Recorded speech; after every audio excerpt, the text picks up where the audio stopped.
बिस्मिल्लाहिर्रहमानिर्रहीम अस्सलामुअलैकुम दोस्तों, क्या हाल चाल हैं। मैं उम्मीद करता हूं कि मेरे तमाम दोस्त खैरियत से होंगे। तो दोस्तों, खुशी भाई माशाल्लाह, चेक करें जी माल।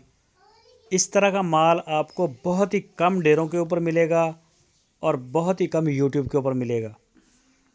कमाल की चीज़ लेके आते हैं, कद काठ में, रंग हुस्न में, मुंह मत्थे लगने वाला जानवर होता है माशाल्लाह। चेक करें जी, दूसरा सुबह सुई है, बच्चा चेक करें, पीछे बहुत ही आउट क्लास कलर, काले थनों में, ये चेक कर सकते हैं माशाल्लाह।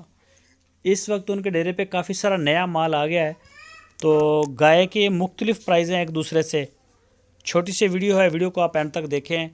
जिस दोस्त को भी पसंद आए वो रब्ता करे खुशी भाई के साथ। आपकी स्क्रीन के ऊपर उनके नंबर भी आ रहे हैं, तो वो आपको इस गाय की डिटेल दे देंगे। अगर किसी और गाय की डिटेल लेनी होगी तो वो भी आपको मिल जाएगी। चोलस्तान से लेके आए हैं। इसके गले में वो बेल भी लगी हुई है, घंटी, और चिपटे सींग है इसके माशाल्लाह। बड़ी कद काठ वाली है, काले थनों में, अच्छी है दूध देने वाली नस्ल। तो जो भी दोस्त लेना चाहे वो रब्ता कर सकता है। इंशाल्लाह पूरे पाकिस्तान में कार्गो होम डिलीवरी वो करते हैं। आप खुद आके चेक करके भी ले जा सकते हैं, वो सबसे अच्छी बात है। दोस्तों, अगर वीडियो अच्छी लगे तो इसको लाइक